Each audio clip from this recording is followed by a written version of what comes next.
brella, which I'm not calling by its name because it was apparently named by Elon Musk and I'm not interested in humoring him, is going to have line marker and big bubbler.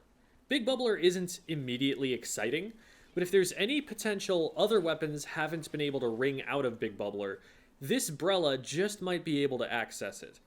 One of the big weaknesses of big bubbler is that it has a significant activation time and it doesn't move.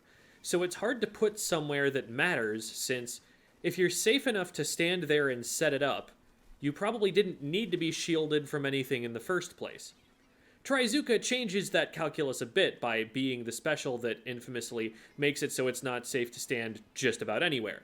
But outside of combating double Trizooka comps by bringing one special that counters both Zookas, Big Bubbler hasn't seen that much use in top-level play. It's more viable in zones for blocking shots on zone, and tower for protecting the tower riders, one of the few applications in which the bubbler actually can move along the objective line at the same rate that your team advances. But even there, it wasn't seeing a ton of use competitively. The difference this brella makes is that it can buy itself time to swim forward out of safety toward the enemy team and still set up the big bubbler before the player can be splatted.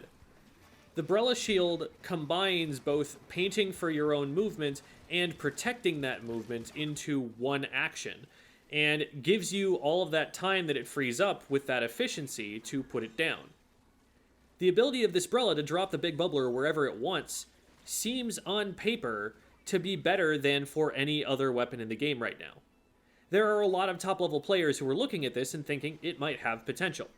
That said, while this is a unique ability of the weapon that adds to the list of possible strategies in the game, that doesn't necessarily mean it's going to be strong enough to compete for one of the 4 slots available on a high-level competitive Splatoon team. We'll need to see a lot more information before we'll be able to say. The weapon's damage, for instance, will make a difference. It seems like the weapon can pretty reliably two-shot from the footage Nintendo provided, but it's hard to say for sure until we can hit target dummies with it and figure out how bad the spread of the shotgun pellets is. We'll need to see teams try to set up plays around a brella shield that works differently than any other brella shield has before. Only the tent has really been made to be launched, and that's a much slower, beefier shield. Tent is a weapon that dominates the pace of a coordinated team, because the team is going to be much stronger while the shield is out, and need to play around the shield's cooldown while it isn't available. With these shields being rapid fire, what will this force the enemy team to do in response? How will this enable the brella's teammates? I'll need to see some games before I'll feel like I can have an informed answer to those questions. As far as the sub-weapon goes, if you have to pick a weapon to put line marker on, this isn't a bad one. It's nice for it to be able to hit things outside its max range, even if the impact isn't huge, and, much more importantly, it's not going to drain the ink tank doing it. Brellas live and die by their ink tank management. Holding the shield out drains the ink tank, so a careless player can easily make themselves defenseless if they try to stay in the line of fire for too long. Putting the sub-weapon with the lowest cost on this brella means the sub-weapon is a lot more likely to ever get used for anything.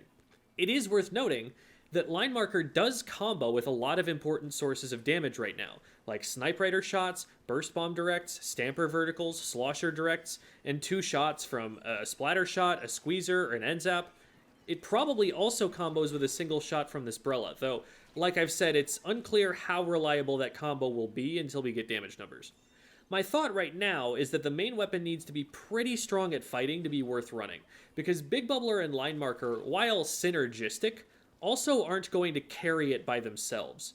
It definitely seems to be designed with fighting in mind, and it seems like an exciting weapon to play and learn how to play against, but only time will tell whether it's actually going to be worth picking up for the best players in the game. I could see it suffering at close range because of how quickly the shield will launch. Would you want to follow your brella shield and try to swim away, risking that someone will throw a bomb at the back of your shield? Would you just stand and fight at that point, hoping you can get them to lethal with the brella's awful fire rate? Does the angle shooter help enough with that situation?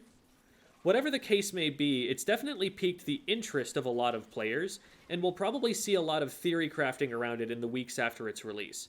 I'll fill y'all in on it as best I know how when we get there.